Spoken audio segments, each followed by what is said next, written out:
Իրականություն, ամեն մի հարց ունի մեկ պատասխան։ Այսօր ես շատ կարճ կխոսեմ, որպեսզի հասկանաք այն, ինչը կատարվել է Հայաստանում և ինչ են կատարում հիմա, և որպեսզի պատրաստ լինի հայ ազգը։ Սա մի մեծ խայտառակություն է հայերիս համար, որը չունի վերջ, ուներ սկիզբ, բայց վերջը չի երևում։ Դրա համար գտնենք ամեն մի հարցի համար մեկ պատասխան։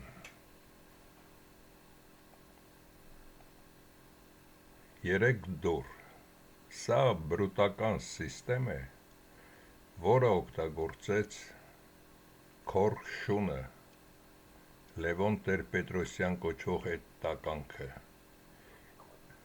որն է կոչվում երեք դուռ, ըստ բրուտների։ Ինչ են կատարում։ Պետք է ստեղծել այնպիսի պայմաններ, որ ազգի մեծ մասը, որոնք եղանակ ստեղծող են, այս դռնով դուրս գան։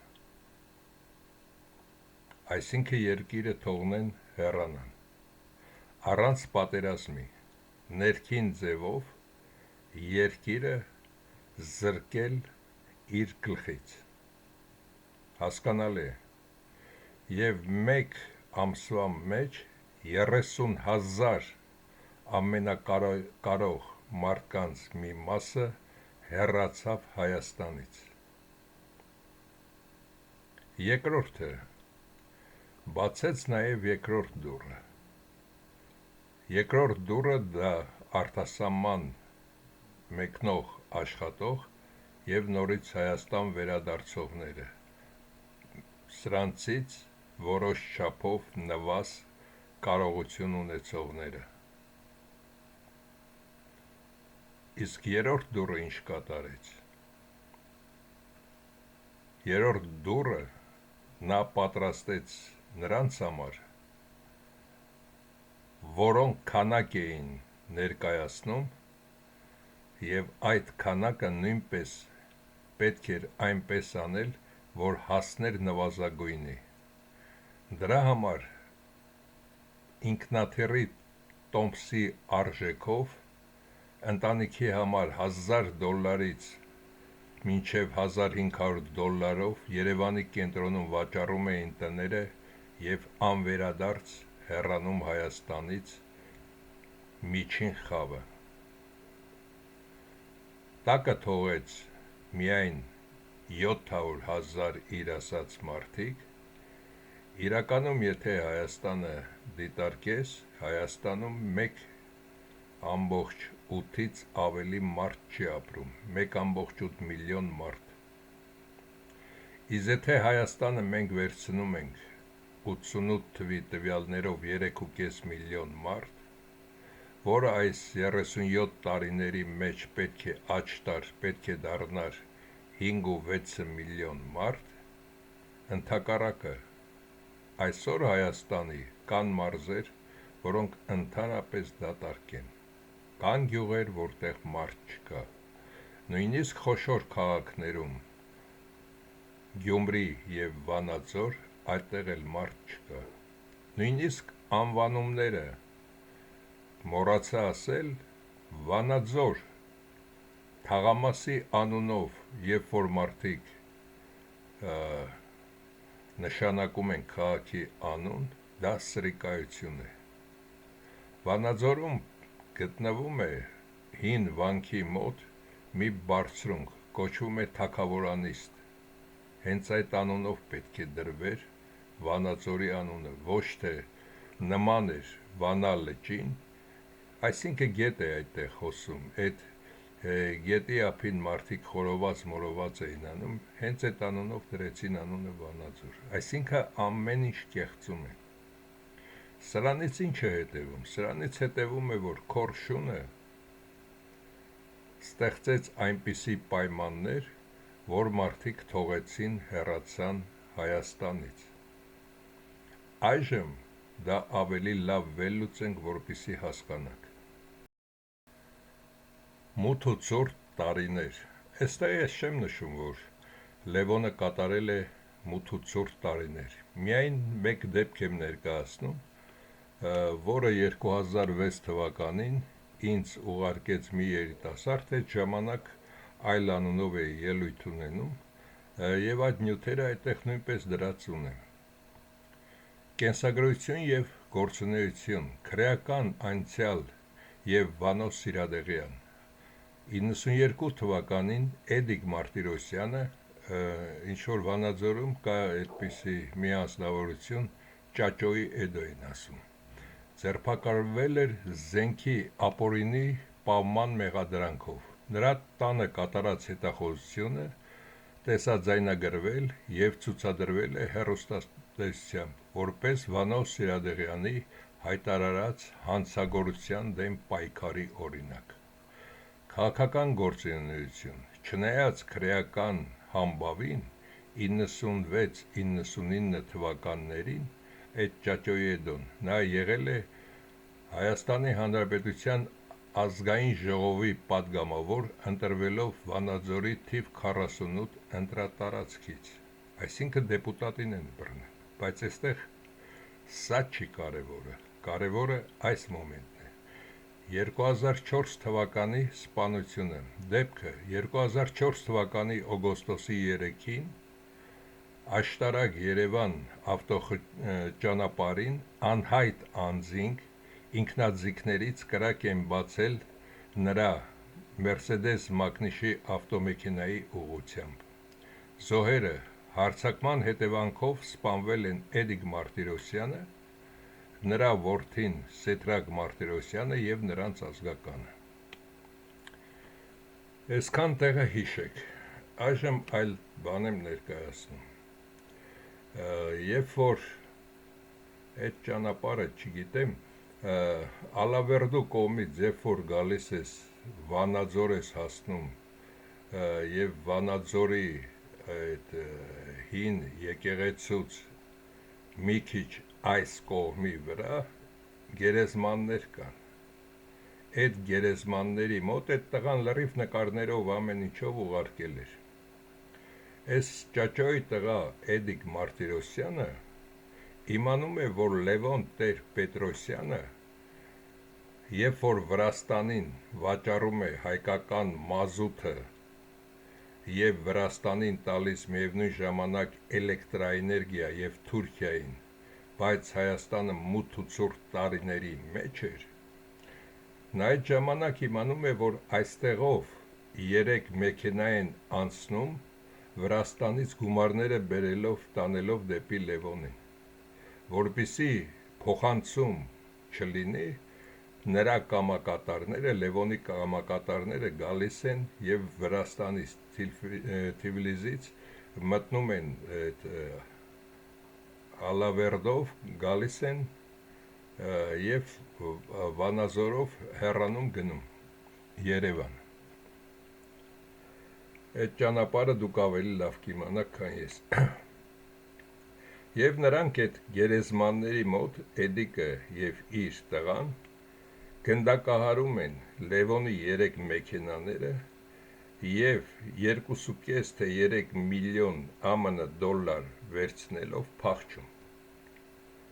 Հետագայում նրանք սկսում են լավ տուն կառուցել, նույնիսկ արեստավորներին ամեն օր խորովածով եւ ամենաթանկ խմիչքներով ապահովելով եւ այլն, քանի որ գողացած գումարներ էր։ Այս Էդիկ Մարտիրոսյանի սխալը նա է, որ նա պետք է գախնի նամակ ուղարկել Լևոնին, ասեր այդ պոռնիկ, ես գիտեմ, որ դու վաճառում ես, Վրաստանից էլ գումարը եկել է, մենք վերցրել ենք, որպեսզի նա վախենար։ Եվ այս Էդիկ Մարտիրոսյանը հենց այդ տղան, որը ինձ նամակը ուղարկել էր, այդ տղային անընդհատ ամիսը մեկ ուղարկում են 10,000, 20,000 դոլար, Վրաստանում է մանրում եւ բերում Հայաստան այդ գումարը, որպեսզի եթե համարակալած է չբռնվի։ Անցնում է 1-2 տարի, այս Էդիկ Մարտիրոսյանը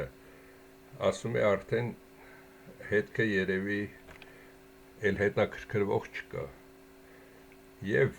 Վանաձորում գումարը փոխելուց հետո այդ գումարը ընկնում է լևոնականների ձեռքը,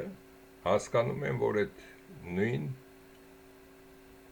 համարանիշով դոլարներն են, և դրա համար 2004 թվականի օգոստոսի 3-ին աշտարակ Երևան մայրուղում նրան և որդուն և ազգականին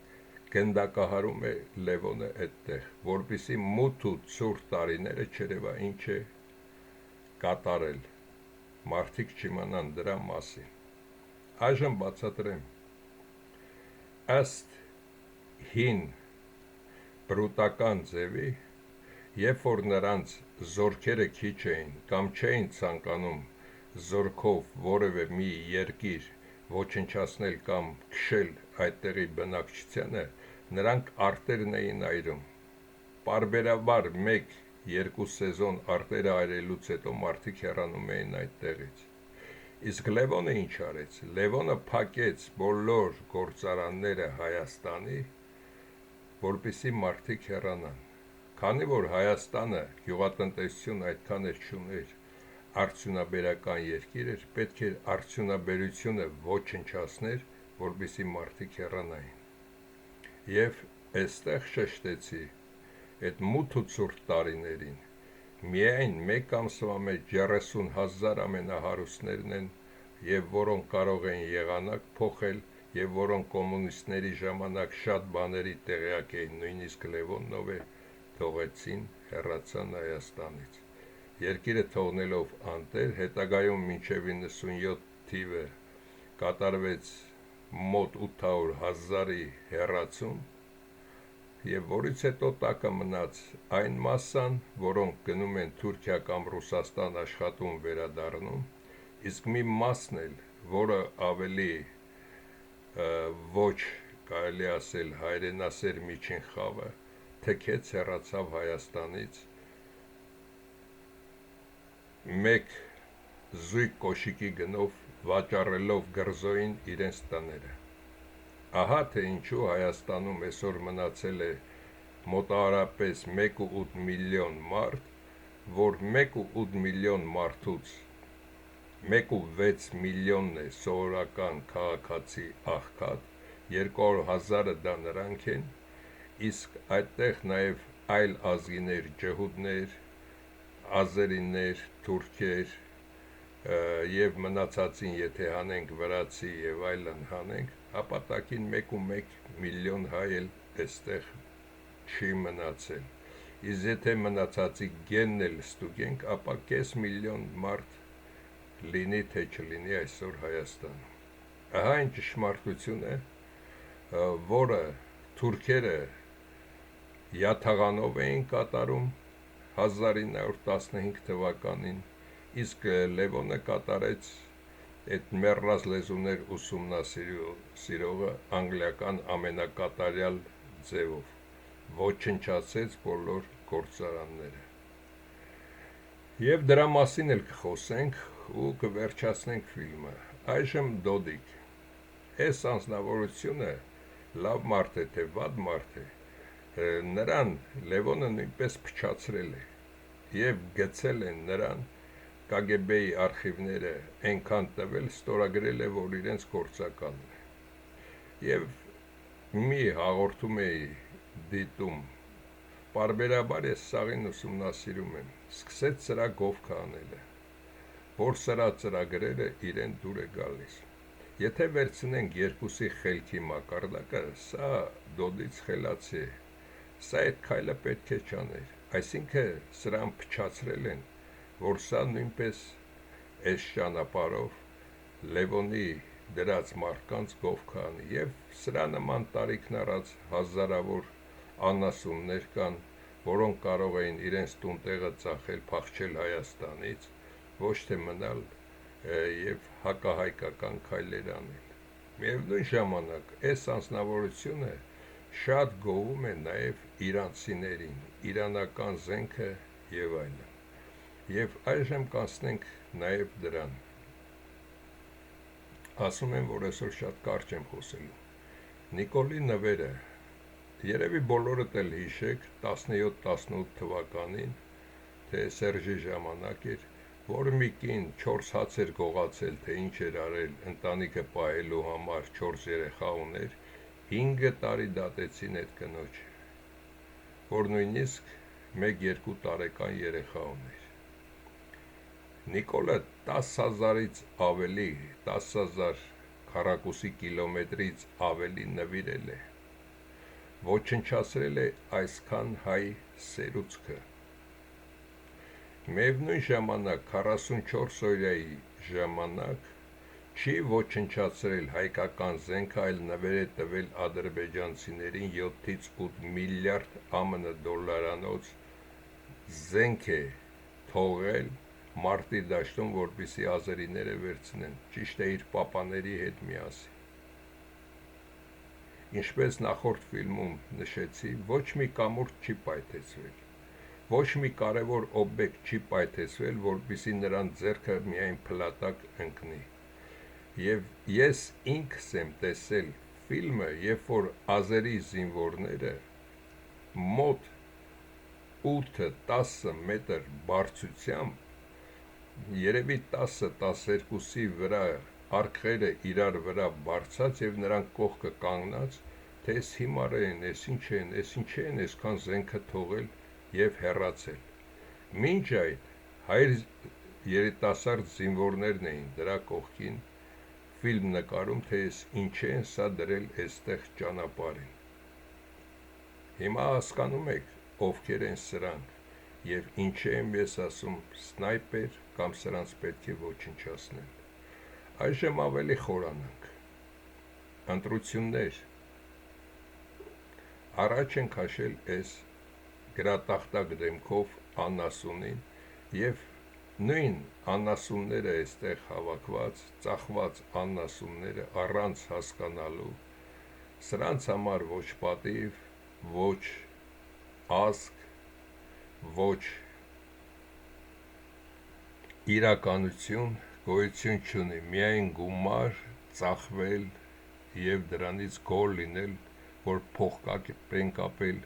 կամ թանկարժեք կոստյում են կրում, դա նրանց համար ամենակարևորն է։ Եվ կարելի է ասել, որ սրանք մաքուր հայ են, երբեք ես չեմ ասի, որ մաքուր հայ են։ Ինչպես նաև անցած ֆիլմում մոռացա այդ Դավիթ Տոնոյան և այն մյուսը, լինելով նրանց մայրը ռուս և նրանց արտաքինը երկուսինն էլ ոչ հայի, ես դեռ առաջին օրը, երբ որ նրանք նստեցին այդ գործին, արդեն ֆիլմ ունեի, հենց այստեղ ֆիլմ ունեի, որ այդ տականքները նրանք մաքուր հայ չեն, նրանք երկիրը վաճառելու են և անցած ֆիլմում ապացուցվեց, որ նրանք նույնիսկ գործակալներ են նախանցած ֆիլմում։ Ահա այսպես են ամբողջ Հայաստանը։ Իսկ հիմա ավելի խորանանք դրա մեջ։ Իրանի զենքը, հատկապես այս անձնավորությունը, Իրանի զենքը, Իրանի հզորությունը և այլն հիմարություններ է դուրս տալիս։ Հիմա բացատրենք Իրանի զենքի առեղծվածը։ Թելման Տեր-Պետրոսյանը, ՀՀ առաջին նախագահ Լևոն Տեր-Պետրոսյանի եղբայրը եղել է Հրազդան մեքենա, նախկինում Հրազդան մաշ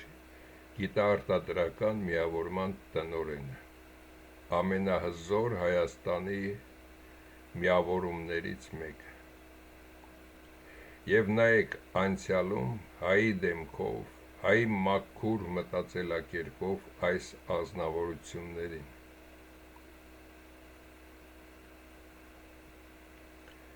Իսկ սրան որևէ մեկը ճանաչում եք, Լևոնի Արա Սահակյան է կոչվում այս տականքը, հիմա էլ Հայաստանում է։ Հայաստանը ընկնելուց հետո սրան արտասահմանում առաջի գլխատվողներից մեկը սա պետք է լինի։ Ինչ էր կատարում սա։ Եվ ինչի Իրանը զենք ունի, իսկ Սովետական միությունից մնացած այդքան զարգացած Հայաստանը Լևոնը քանդում էր։ Տղաներից մեկը ինձ զանգեց, որը գործարանատեր էր և նրա գործարանի ամենաթանկ և ամենահզոր հաստոցն էին, սա եկել էր տանելու, երբ որ մոտեցած, բայց ինչ ես տանում, ասեց էք, ասի էք չի, ես, մի հոգի ես դու, ինչ ես տանում, տանում ենք հրազդան մեքենա, որպեսզի այնտեղ այնպիսի մի բան արտադրենք, որ աշխարհը չունենա, ասի լավ ես անում տար, բայց ասի ինչ ես մեքենան փչացնելով քանդում, ինչի չեք նորմալ մեքենան կոնսերվացիա անում տանում, այս մեքենան նման ձևով կտրելով, քանդելով, դու ում ես ապացուցում, թե ինչ ես անում, այ պոռնիկ, թող հիշի, հենց այդպես էլ իրեն ասել եմ, այս պոռնիկին, և այդպես Հայաստանը ռասկուլաչիտ էին անում, ինչպես ռուսներն են ասում, ինչպես ցուցադրեցի այստեղ, այս գործողությունն էին կատարում և Լևոնը կատարում էր այս տականքի միջոցով, որին առաջինը Լևոնից առաջ սրան պետք է գյուլել, հետո նոր մնացածին։ Հիմա հասկանում եք, թե ինչի է Հայաստանը այդ օրին։ Կային լավ ինժեներներ, լավ դիրեկտորներ, որոնք իրոք փորձում էին արտադրանք տալ, բայց երբ որ տեսնում էին և այդ ժամանակ էլ այդ Բագրատյան կոչված տականքը Լևոնի, երբ որ տեսնում էին ինչ-որ գործարան ցուցանիշ է ցույց տվել, սա անմիջապես հայտնվում էր այդ գործարանում, քանի որ ես մի 30-40 գործարանի հետ կապ ունեի և իմ ընկերներն էին մեծ մասը այդտեղ պաշտոնների, բոլորին էլ ճանաչում էի և շփվում էինք, այս տակ ասում էի ցուցանիշ ցույց մեկ տա, լևի հանեք ծախեք ապրանքը, որպեսզի ես անբարոյականի լակոտները չիմանան, որ նման արտադրանք ունի ձեր հիմնարկը, կամ հանեք մի առանձին տեղ, մեկի պատվալում տեղադրեք այդ ստանոքները, և սրանք այդ ամենը ոչնչացնում էին, մի կողմից Բագրատյանը տալիս էր, որ այսքան արտադրանք է տվել, ուրեմն ունեն հաստոցներ, մի կողմից էլ այս տականքը գալիս էր, արդեն գործանում իրենց դրված մարդու միջոցով, սա պետք է տանենք, մեզ պետք է, ուր եք ու պետք է, այ պոռնիկ, և այդ ամբողջը դառավ Իրանի զենք, իսկ Հայաստանը դարձավ տկլոր, և այսօր նույնիսկ անհարմար է այդ բոլոր հեռուստաալիքներ և այլն խոսում եք Ադրբեջան կոչվածի մասին, նույնիսկ ինձ համար ամոթ է, որ ես այդ անունը տամ,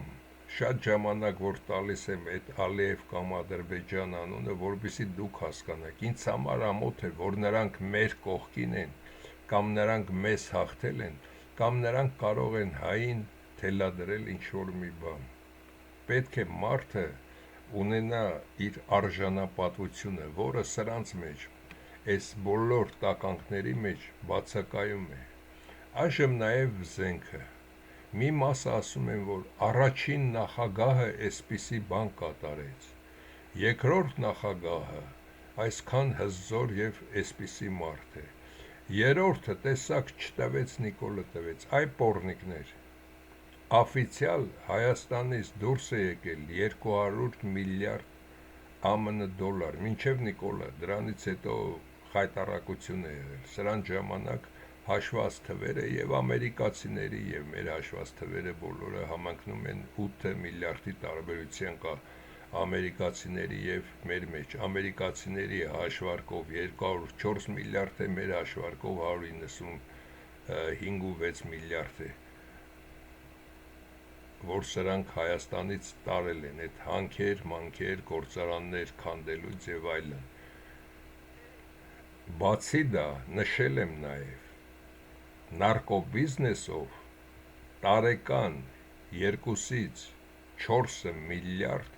սրանցից ամեն մեկը նայած իրենց փայաբաժնով դրել է իրենց գլխի տակը, ճանապարհն էլ ասել եմ, Իրանով դեպի վերև, Թուրքմենիա, Կասպից ծով, Ադրբեջանով Հայաստան 2, հիմնականում սա սրա ճանապարհն էր, և հետագայում այդ ճանապարհը տվեց սրանը մնաց Իրան և այլ երկրներից գալով Իրանով նորից Զանգեզուրով մտներ, իսկ սա բոլորի հետ փայատեր էր։ Եվ այդ ամբողջը միասին, եթե հաշվենք միասին 6 միլիարդ են տարել մեկ տարվա մեջ, 30 տարի հաշվենք, 180 միլիարդ էլ էստեղից են տարել, այ պոռնիկներ, ուրեմն զենք չեք կարողանում գնել, եթե երկիր եք փորձում պաշտպանել, երբ որ ասում եմ պետք է սև ռամկի մեջ վերցվեն այս տականքները, չեք հավատում, սա պետք է կատարվի։ Իսկ հիմա այս ամենը վերլուծենք, որպեսզի հասկանանք։ Բացի այս սխեման, որը նրանք օգտագործում են, այստեղ նրանք օգտագործում են նաև այլ սխեմա։ Նորից 3 դռների սխեմա են օգտագործում այդ ձևով։ Նրանք իրենց մի մասին դնում են իբր արևմտամետ, որոնք իրենց հետ ընդհանրապես կապ չունեն։ Մի մասին դնում են որպես ռուսամետ և որոնք ինչ-որ չափով իրենց հետ կապված են։ Եվ այստեղ էլ մի քանի մաս դնում են իբր ազգայնական, որոնք իրենց իբր ատում են։ Այժմ ձեզ հարց. երբ որ 2-17 տարեկան երեխա հայոյում է Նիկոլի աղրաննիկին և նրանց տանում փակում են, երեկ և մի քանի օր առաջ YouTube-ի ալիքով Նիկոլին հայոյող, որը նույնպես ցանկանում է լինել այս շարքում ընտրություններում, հայոյողին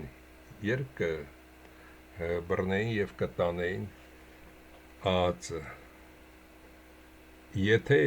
ես եմ խոսում, որ անհայտ եմ, սա թույլատրելի է, ես իբրև քաղաքացի եմ ներկայանում։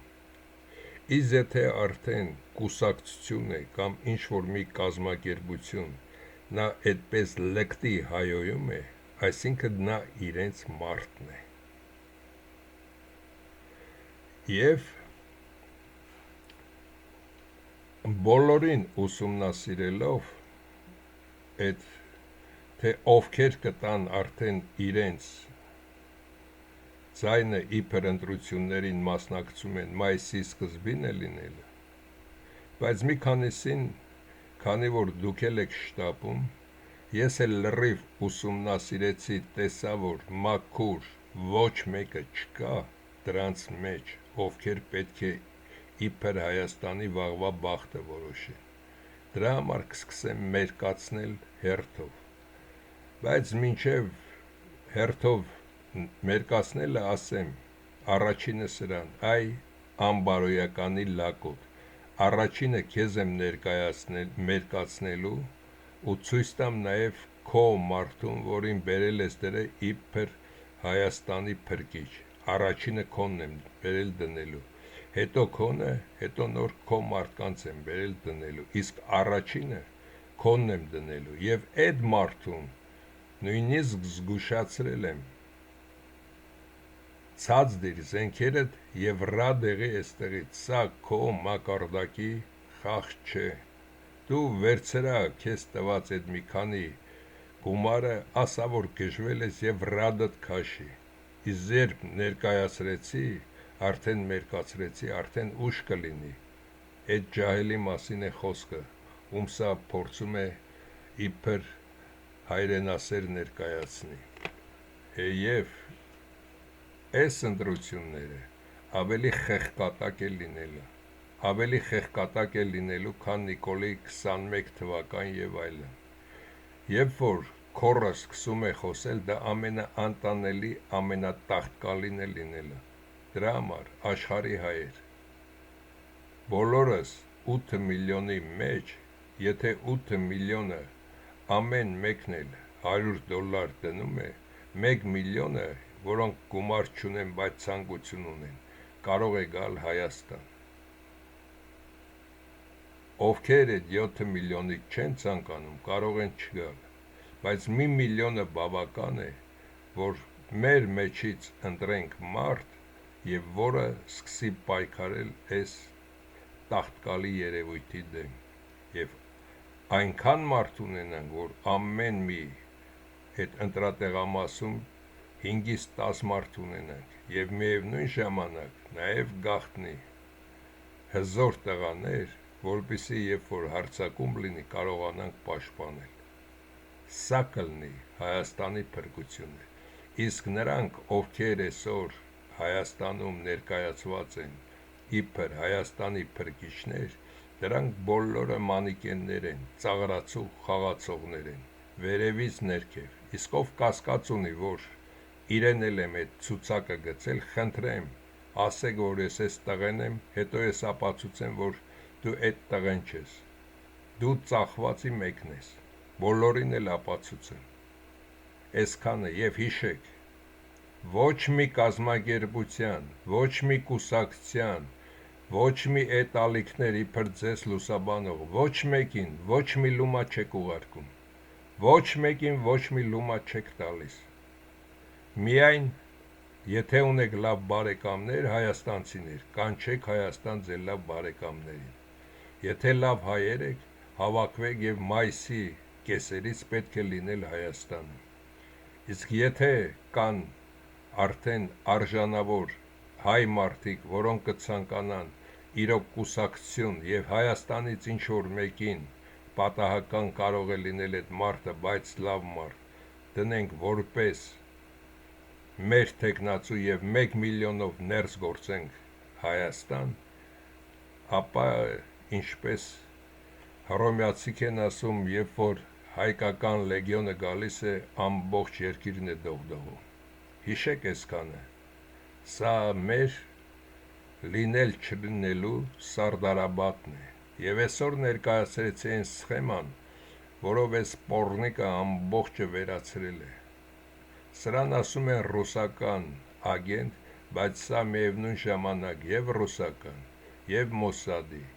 եւ թուրքական, եւ մասոնության, եւ միևնույն ժամանակ բրուտական բոլորի ագենտն է այս պոռնիկը։ Ինչպես սրա շնիկն էր ասում են Աշոտ, այն փոքրիկ Աշոտը ծվծվան, սրա հետ աշխատել էր։